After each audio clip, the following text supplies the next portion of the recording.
दोस्तों नमस्कार। स्वागत है आपका हमारे इस YouTube मंच पर।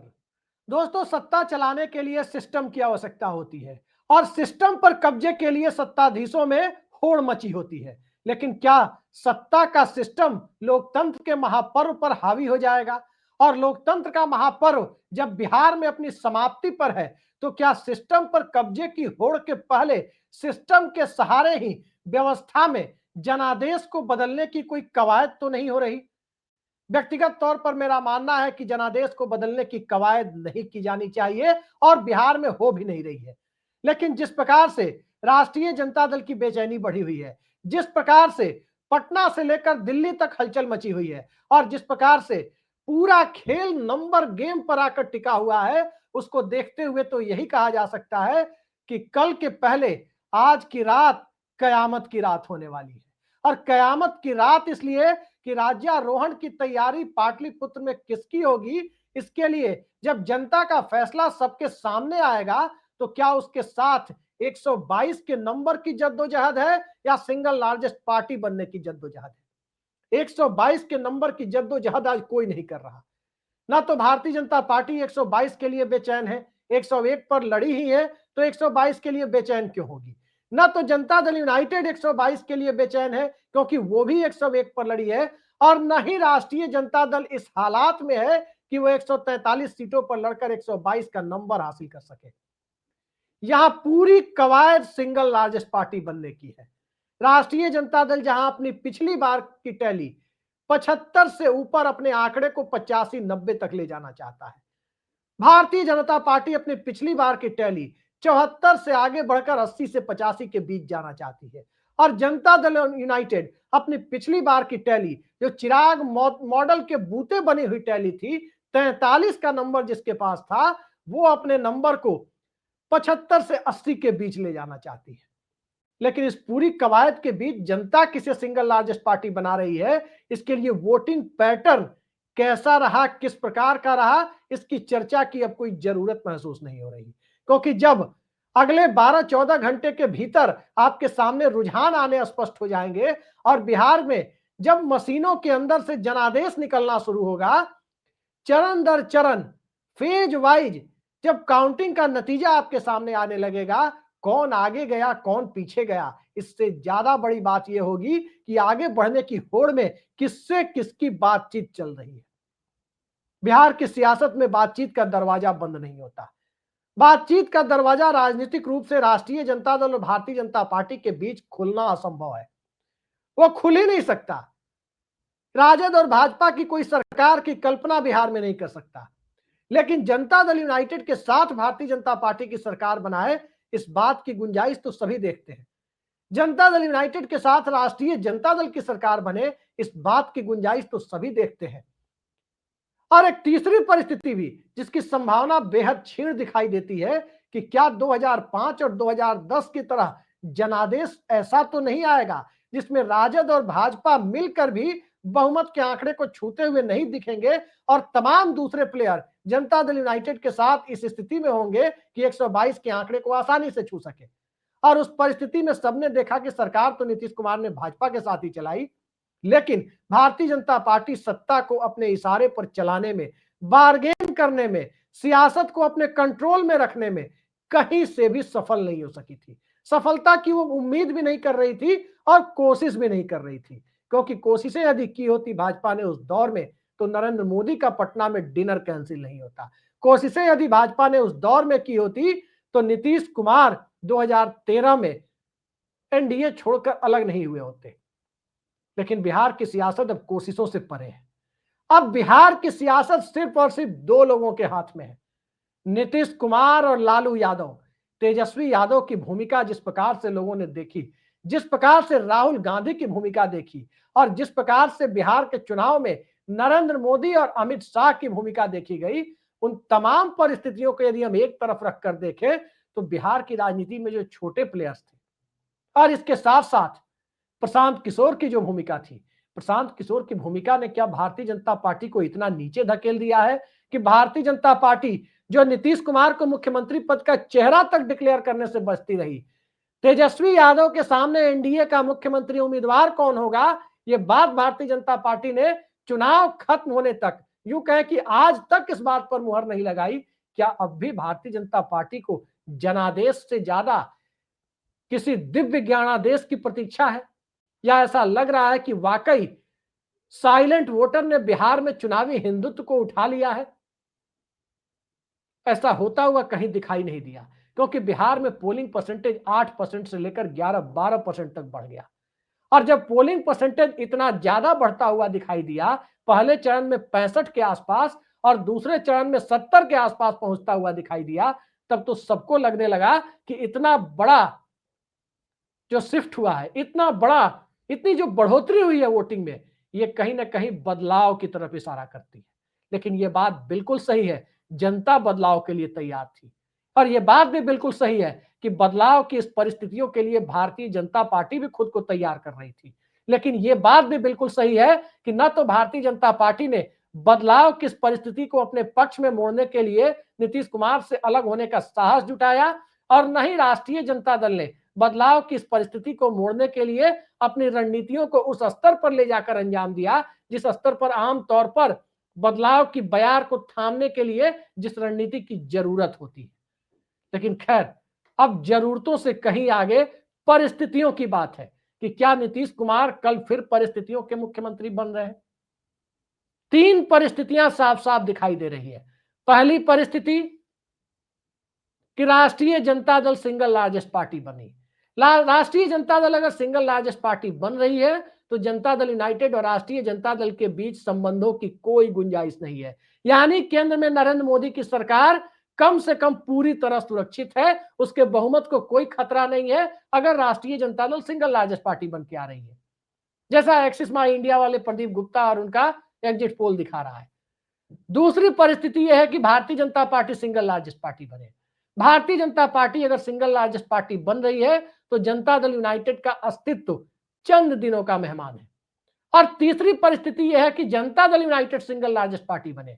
जनता दल यूनाइटेड अगर सिंगल लार्जेस्ट पार्टी बन रही है तो करीब करीब तय मानिए कि नीतीश कुमार की सरकार या तो 14 नवंबर के तत्काल बाद इंडिया गठबंधन के बैनर तले बन सकती है, या अगर एनडीए गठबंधन के बैनर तले तत्काल बनती भी है तो कभी भी उस सरकार की स्टेपनी बदल सकती है और उस सरकार पर एनडीए की जगह महागठबंधन या इंडिया गठबंधन की मुहर लग सकती है। सियासत के अंदर नरेंद्र मोदी और अमित शाह के बीच, नरेंद्र मोदी और नीतीश कुमार के बीच, अमित शाह और नीतीश कुमार के बीच, भारतीय जनता पार्टी और जेडीयू के अंदर के शीर्ष नेतृत्व के बीच जिस प्रकार के कोऑर्डिनेशन की कमी साफ दिखाई दी, और जमीन पर कई इलाकों में दबी जुबान से ही सही लालटेन ही तीर है, तीर ही लालटेन है, ये नारा गूंजता हुआ दिखा, तो उसके साथ साथ आप ये अंदाजा लगा सकते हैं कि अंडर करंट बिहार में कुछ और था। और उस अंडर करंट के बीच कमंडलवादी राजनीति को रोकने के लिए मंडलवादी धारा, जो जाति गणना के बाद मंडल कमंडल दोनों के बिखरने की परिस्थिति थी, इसके बीच अपने आप को समेटने की कोशिश करते हुए दिखाई दी। और समेटने की कोशिश करने में कौन सिंगल लार्जेस्ट पार्टी है, कौन सेकंड लार्जेस्ट पार्टी, ये जेडीयू भाजपा भले ही बाद में कल शाम तक पता चले, लेकिन एक बात तो तय है कि राष्ट्रीय जनता दल और जनता दल यूनाइटेड की सीटें बहुमत के आंकड़े यानी 122 से काफी ऊपर जा रही है। सियासत का कंट्रोल, सत्ता का कंट्रोल इन्हीं दोनों पार्टियों के हाथ में पिछले 35 सालों की तरह अब भी बना रहेगा, पूरी गुंजाइश इसकी है। बस दिलचस्पी लोगों की इसी में है कि राष्ट्रीय Janata Dal single largest party क्या बहुत बड़े अंतराल से बन रहा है ताकि वो सहयोगियों के साथ 122 का आंकड़ा छू ले। अगर वो हालात बनते हैं तब माना जाएगा कि हिचक के साथ ही सही, साधारण बहुमत की परिस्थितियों में ही सही, जनता ने बदलाव के लिए जनादेश दिया। लेकिन अगर घिसटते हुए पिछली बार की तरह एनडीए फिर सत्ता में आ गया और एनडीए को फिर बहुमत मिल गया, तो उस परिस्थिति में यह तय होगा कि बड़ी पार्टी कौन बनती है। अगर नीतीश कुमार की पार्टी तीसरे नंबर पर खिसकी और तीसरे नंबर पर खिसकने के बावजूद भाजपा ने नीतीश कुमार को पिछली बार की तरह इस बार मुख्यमंत्री नहीं बनाया, तो नीतीश कुमार तेजस्वी यादव को समर्थन भी दे सकते हैं। कई सारी परिस्थितियों को समेटे हुए ये चुनाव है, और ये चुनाव बिहार का ऐतिहासिक चुनाव इसलिए है क्योंकि पिछले 35 सालों में, यूं कहें कि पिछले 50-60 सालों में बिहार में ऐसा चुनाव नहीं हुआ जिसमें किसकी बातचीत किससे जारी है, किसके गठबंधन में कम अंतर्विरोध है और किसके गठबंधन के भीतर गठबंधन चल रहा है, ये लोगों को अंत तक पता नहीं चल पाया। तमाशा जनता देखती रही, लोकतंत्र के अंदर द ग्रेट इंडियन गठबंधन तमाशा। और इस द ग्रेट बिहारी गठबंधन तमाशे की बात करें तो एक तरफ गुजरात लॉबी जो बिहार की मंडलवादी सियासत के बीच किसी योगी आदित्यनाथ की तलाश कर रही थी, वहीं दूसरी तरफ भारतीय जनता पार्टी से इतर जाकर सोचे तो तेजस्वी यादव के नेतृत्व में एक नया खून, नया जोश बिहार के अंदर बिहार की सत्ता को लेकर एक नए कलेवर के साथ पुराने ढर्रे से बाहर निकलकर सत्ता की ताजपोशी की प्रतीक्षा कर रहा है। लेकिन उस सब से इतर घूम फिरकर बात यही आती है कि क्या नीतीश कुमार को जनता ने नकार दिया? चुनाव के दरमियान जो चीजें हमने देखी उससे कुछ बातें साफ दिखाई दी, और वो साफ बातें ये दिखाई दे रही थी कि पूरे चुनाव अभियान के दरमियान तेजस्वी यादव की मीटिंग में जोश तो था, लेकिन महिलाओं की संख्या न के बराबर दिख रही थी। आधी आबादी उस रैलियों में न के बराबर दिख रही थी। नरेंद्र मोदी की और भारतीय जनता पार्टी नेताओं की रैलियों में महिलाएं तो दिख रही थी, लेकिन महिलाओं को कुर्सी पर बैठा हुआ, यानी ऐसा लग रहा था कि किसी तरह से इन्हें आरजू मिन्नत करके रैली में आने के लिए मनाया गया। वहीं नीतीश कुमार की सभाओं में तो साफ दिख रहा था कि महिलाओं के अंदर वोट को लेकर, नीतीश कुमार के चेहरे को लेकर एक जुनून दिखाई दे रहा था। अब इसके ठीक उलट जाकर देखें तो राष्ट्रीय जनता दल का जो कोर वोट बैंक है उसका जज्बा हर चुनाव की भांति इस बार भी अपने पूरे उफान पर था। और जब जज्बा पूरे उफान पर था तो क्या वो जज्बा वोटर को जोड़ रहा था या वोटरों को दूर भगा रहा था? कल इस पर से जो रहस्य का पर्दा है वो उठ जाएगा। लेकिन रहस्य का पर्दा जो अभी आज से उठना शुरू हुआ है, वो रहस्य का पर्दा यही उठ रहा है कि बातचीत चालू है। थोड़े कहे को ज्यादा समझिए, बातचीत चालू है। और जब बातचीत चालू है दोनों ही तरफ से, एक तरफ भारतीय जनता पार्टी इस बात की प्रतीक्षा कर रही है कि मैंडेट किधर आता है, जनता दल यूनाइटेड इस बात की प्रतीक्षा कर रही है कि मैंडेट के बाद की परिस्थितियों में सरकार बनाना किसके साथ उचित होगा। कई तरह की खबरें हवा में तैर रही है।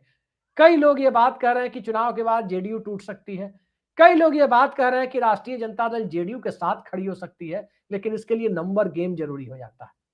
और इस नंबर गेम के ठीक पहले चंद्रबाबू नायडू के बेटे अभी कुछ दिनों पहले पटना आए थे। उनके पटना आने के राजनीतिक मायनों को समझिए तो एनडीए गठबंधन के लिए शुभ संकेत नहीं है।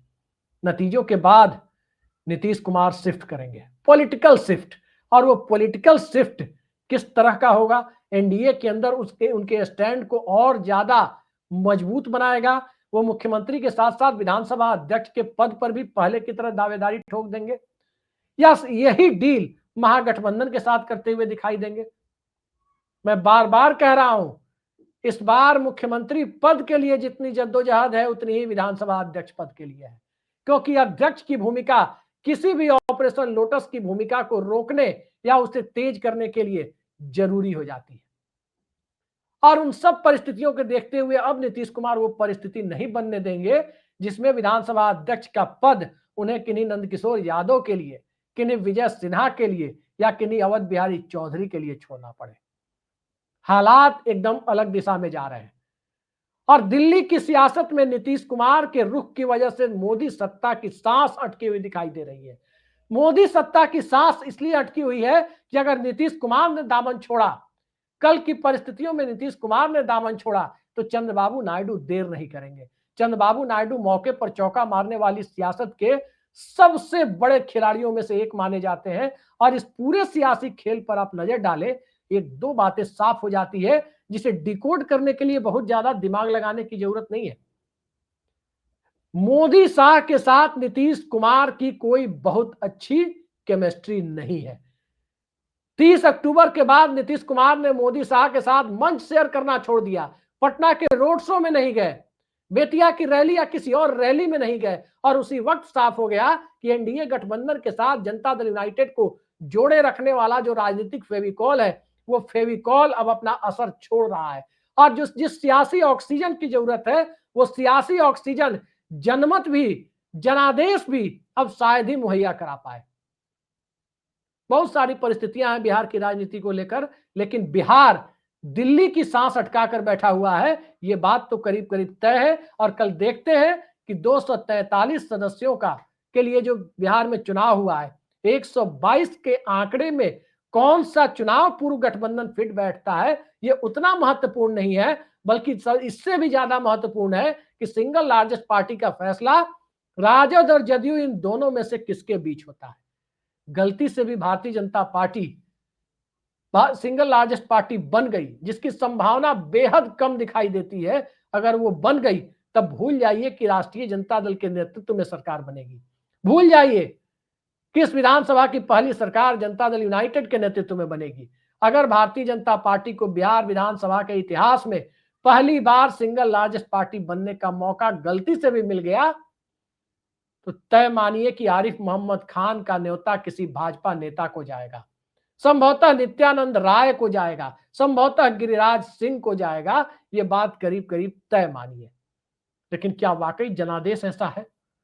इंतजार करते हैं कल का और देखते हैं कि नीतीश कुमार के तुरंत शिफ्ट करने की परिस्थितियों को और कितना बल मिलता है।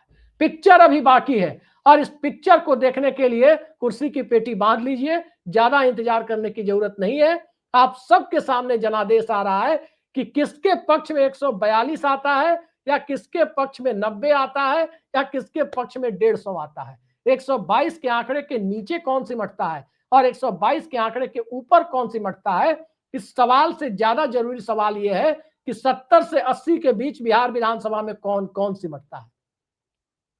देखते हैं किस प्रकार से सिमटने सिमटाने के इस खेल पर से कल पर्दा उठता है। पर्दा उठने का इंतजार कीजिए।